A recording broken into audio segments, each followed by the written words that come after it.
Hello students, how are you? I'm Krishna Nayak, your chemistry teacher. In this lecture, we are going to discuss about the difference between ideal gas and real gas. Ideal gas and real gas. Okay? Okay. Let's start. उसके different point देख लेते हैं कि दोनों में difference क्या है ideal gas में और रियल गैस में. ओके तो ideal gas kinetic energy theory जो आपने पढ़ी है ओके उसके अकॉर्डिंग क्या है तो volume occupied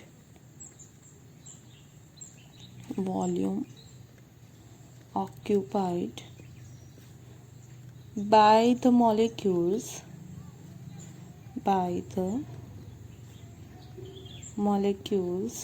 is negligible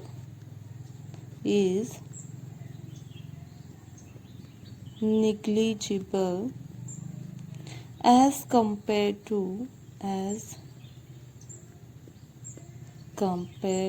to the total volume occupied by gas okay. Main चीज़ क्या है यहाँ पे तो अगर आप वॉल्यूम की बात करें ओके मॉलिक्यूल्स के वॉल्यूम की बात तो वो कैसे है निग्लिजिबल है. इसका क्या मतलब है तो सपोज कि आपके पास एक बड़ा सा कमरा है ओके उस पूरे कमरे में गैस है ओके तो ये पूरे वॉल्यूम में फैल जाएंगे गैस के मॉलिक्यूल. अगर उस गैस को आप कलेक्ट करके एक छोटे से वॉल्यूम में रख दो तो उसमें भी आ जाएंगे. सही है. मतलब कहना क्या चाहते कि गैस है उसके मॉलिक्यूल का वॉल्यूम बहुत ही ज़्यादा कम है ओके कैसा तो निग्लिजिबल हो ऐसा. जबकि रियल गैस में क्या कहा जाता है real volume occupied by the molecules is not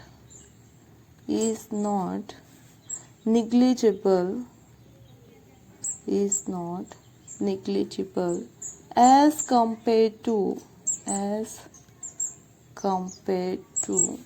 the total volume occupied by gas okay.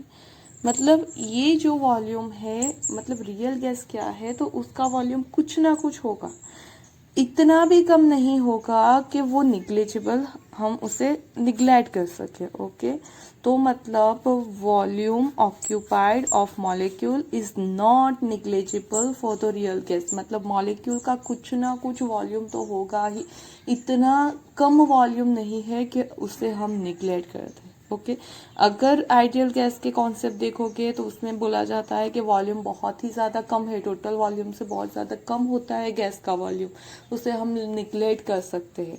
लेकिन रियल गैस कहता है कि नहीं इतना ज़्यादा भी कम नहीं होता कि हम उसे निग्लेक्ट कर सकें ओके. नाउ नेक्स्ट पॉइंट देखते हैं. The force of attraction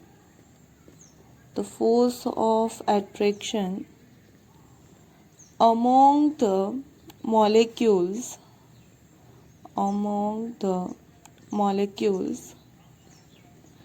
of the gas are negligible. देखो पहले क्या बोला गया जो आइडियल गैस है उसका वॉल्यूम जो है वो क्या है निग्लिजिबल. फिर बोला गया कि जो फोर्स ऑफ अट्रैक्शन अप्लाई होता है मॉलिक्यूल के बीच में वो भी कैसा है निग्लिजिबल है. जबकि हमारा रियल गैस है वो ऐसा कहता है कि वहाँ पे कुछ ना कुछ वॉल्यूम तो होगा ही होगा ओके कि कुछ ना कुछ अट्रैक्शन फोर्स तो होगा ही होगा, वॉल्यूम भी होगा उसका और अट्रैक्शन फोर्स भी होगा ओके. तो force of the forces of attraction, the forces of attraction among the molecules, among the molecules cannot be neglected under high pressure and low temperature okay मतलब जब आप प्रेशर हाई करते हो and low temperature रखते हो तो gas के molecules क्या आएंगे, नज़दीक आएंगे। एक्चुअली हम जानते हैं कि गैस के मॉलिक्यूल्स कैसे होते हैं, तो बहुत ही एक दूसरे से फार होते हैं। ओके तो ऐसी कंडीशन में फोर्स ऑफ अट्रैक्शन अप्लाई होना क्या पॉसिबल नहीं है। ओके लेकिन जब आप प्रेशर हाई करते हो और टेम्परेचर लो करते हो तो वो molecules due to the high pressure थोड़े बहुत नज़दीक आएंगे, और जब भी मॉलिक्यूल नज़दीक आते हैं तो उनके बीच में फोर्स ऑफ अट्रैक्शन अप्लाई होगा। सही है, मतलब ऐसा नहीं है कि हर कंडीशन में फोर्स ऑफ अट्रैक्शन निग्लिजिबल हो। At the high pressure and low temperature पे फोर्स ऑफ अट्रैक्शन वहां पे आपको मिलेगा, आप उसे निग्लेक्ट नहीं कर सकते हो। ओके कैन नॉट निग्लेक्ट कौन, force of attraction at the high pressure and the low temperature. Okay now next point देखते हैं कि क्या डिफरेंस है उन दोनों में। It obeys gas law. It obeys gas laws under all conditions of temperature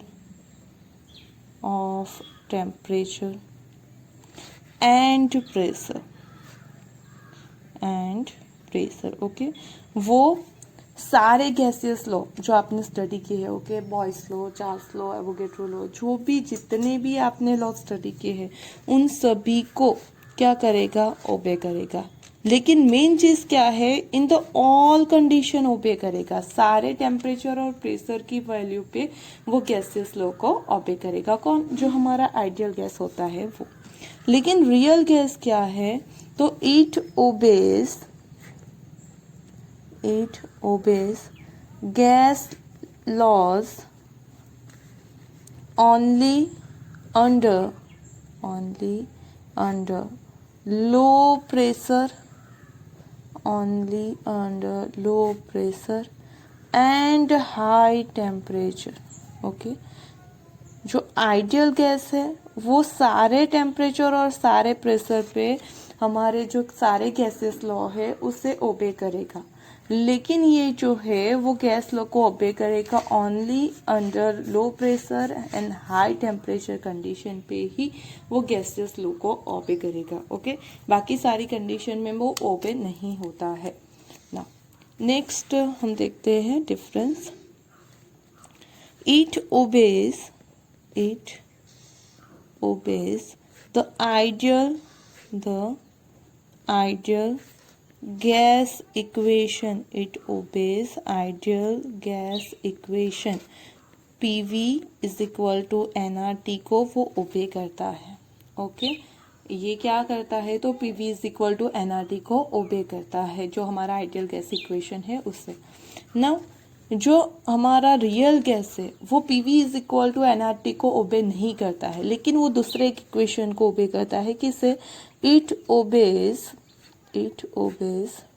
वांडरवाल्स equation. Okay van der Waal equation को obey करता है। वो कौन सा है, P plus AN² by V²। Okay V minus NB is equal to nRT। ये जो equation है वो है वान डेर वाल इक्वेशन, और जो हमारा रियल गैस है वो इस इक्वेशन को ओबे करता है। It does not obey PV is equal to nRT। Okay, यहाँ पे क्या हो जाएगा, PV is not equal to nRT, मतलब वो आप ऐसा भी लिख सकते हो, it does not obey the ideal gas equation, और you can write that it obeys van der Waal equation, जो इसकी वैल्यू ये है। ओके, चलो ये इक्वेशन कहाँ से आया इसके बारे में हम नेक्स्ट वीडियो में देखेंगे। अभी हम सिर्फ डिफरेंस देख लेते हैं कि उनके बीच का मेन डिफरेंस क्या है। Okay, and last difference, compressibility factor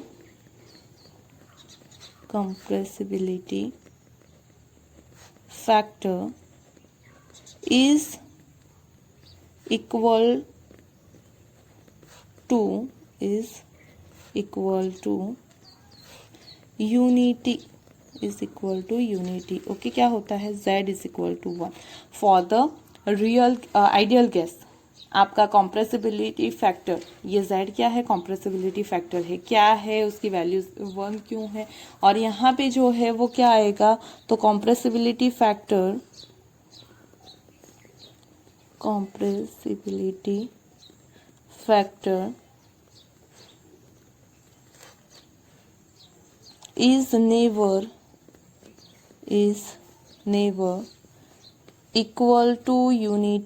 is never equal to unity, मतलब Z is not equal to 1। Okay, तो ये जो चीज़ है, ओके, कॉम्प्रेसिबिलिटी फैक्टर है, वो कैसे वेरी करता है वो सब हम नेक्स्ट लेक्चर में देखेंगे। ओके, तो यहाँ पे हमने क्या देख लिया, तो मेन चीज़ क्या है, जब भी आप आइडियल गैस की बात करते हो तो उसका वॉल्यूम निग्लेजिबल होता है, फोर्स ऑफ एट्रैक्शन निग्लेजिबल होता है, वो सारी टेम्परेचर और प्रेशर की कंडीशन पे सारे गैसेस लॉ को ओबे करता है, वो आइडियल गैस इक्वेशन को भी ओबे करता है, और उसके लिए कॉम्प्रेसिबिलिटी फैक्टर जो Z है वो इज इक्वल टू 1 होता है।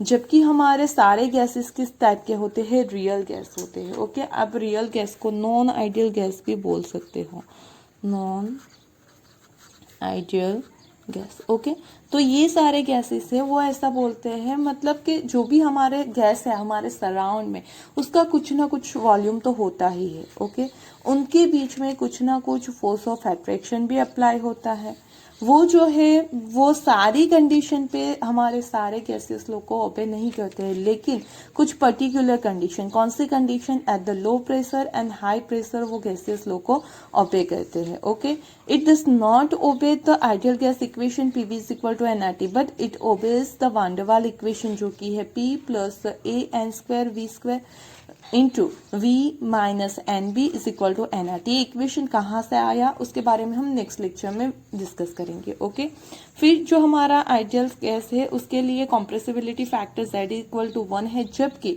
यहाँ पे compressibility factor is not equal to 1 है। Okay, is not equal to 1 है तो ऐसा भी हो सकता है Z लेस देन 1 हो, Z ग्रेटर देन 1 हो, तो ये सारी कंडीशन। ओके, और कॉम्प्रेसिबिलिटी फैक्टर क्या है, किससे आप उसे फाइंड आउट कर सकते हो, उससे क्या डिसाइड होगा, वो सारी चीजें हम नेक्स्ट लेक्चर में देखेंगे। So please wait for my next video and hope you clear the difference between the ideal gas and real gas. Okay, thank you for watching this video.